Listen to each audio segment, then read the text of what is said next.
Saudara-saudariku yang dikasihi Tuhan, Shalom, salam damai sejahtera untuk Anda semua. Umat Keuskupan Agung Jakarta tahun ini bergerak bersama-sama dalam mengusahakan kesejahteraan bersama.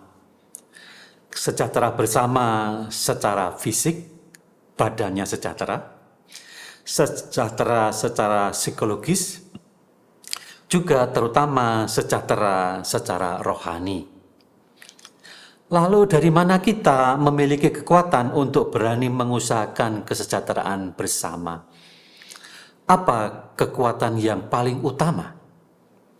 Injil hari ini menuntun kita untuk menimba kekuatan dalam mengusahakan kesejahteraan bersama.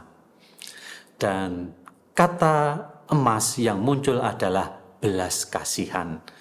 Karena sering Yesus mengusahakan kesejahteraan bersama para muridnya, kesejahteraan orang-orang yang mendengarkan sabdanya dengan kata-kata, "Aku tergerak oleh belas kasihan." Maka belas kasihan adalah unsur utama dalam mengusahakan kesejahteraan bersama. Injil Markus bab 8 ayat 1 sampai dengan 10 mengungkapkan hal itu. Peristiwa Yesus menggandakan roti dan ikan untuk memberi makan mereka yang kelaparan ketika mendengarkan sabdanya, menunjukkan bahwa Yesus memperhatikan bukan hanya rohani seseorang, tetapi juga kesejahteraan badannya, kesehatannya. Mari kita dengarkan permulaan dari perikop ini yang menunjukkan bahwa Yesus memperhatikan kesejahteraan bersama umatnya. Markus bab 8 ayat 1 sampai 3. Pada waktu itu, yaitu saat Yesus mengajar, ada pula orang banyak di situ yang besar jumlahnya, dan karena mereka tidak mempunyai makanan, Yesus memanggil murid-muridnya dan berkata, "Hatiku tergerak oleh belas kasihan kepada orang banyak ini. Sudah 3 hari mereka mengikuti aku dan mereka tidak mempunyai makanan. Dan jika mereka kusuruh pulang ke rumahnya dengan lapar, mereka akan rebah di jalan sebab ada yang datang dari jauh." Belas kasihan menggerakkan orang untuk memikirkan kesejahteraan bersama. Patut memang kita usahakan, tetapi mari kita lihat apa hambatan orang-orang ketika melakukan belas kasihan.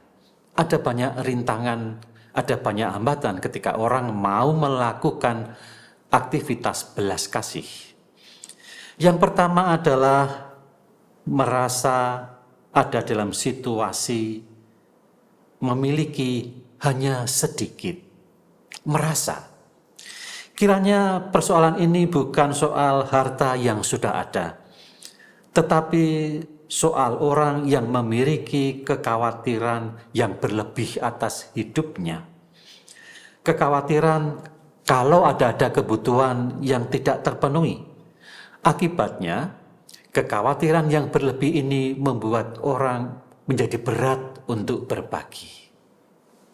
Yang kedua adalah keadaan miskin rohani atau miskin belas kasih, yaitu orang yang kurang mampu melihat belas kasih dari sesama dan penyelenggaraan Tuhan dalam hidup mereka.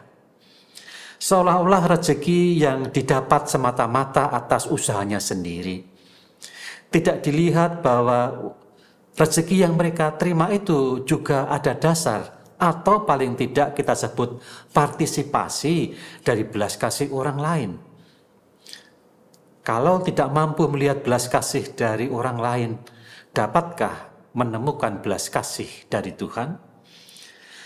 Kurang mampu melihat belas kasih dari sesama, dan dari Allah itulah yang menyebabkan orang menjadi berat dalam berbagi. Yang ketiga antara lain adalah aturan yang terlalu ketat. Aturan memang baik, aturan memang harus dijalankan, tetapi saya tidak berbicara soal aturannya, tetapi menanggapi aturan yang ada. Kadang-kadang orang tidak berani melakukan suatu terobosan.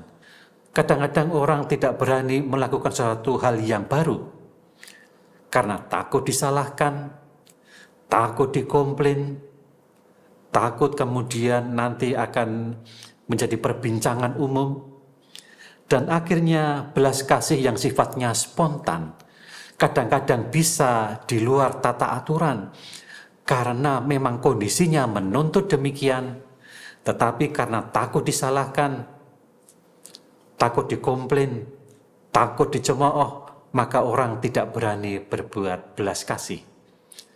Bagaimanakah itu bisa terjadi? Karena ketakutan. Mari kita bebaskan diri kita dari hambatan untuk berbelas kasih. Mari kita rasakan kebaikan sesama. Mari kita rasakan kebaikan Tuhan. Mari kita lepaskan kekhawatiran yang berlebihan. Mari jangan takut berbuat baik. Mari kita sungguh-sungguh berbahagia dengan perbuatan baik kita. Karena apa? Perbuatan baik menunjukkan kebaikan Tuhan kepada sesama. Belas kasih Tuhan semoga menjadi juga belas kasih kita dalam mengusahakan kesejahteraan bersama. Amin.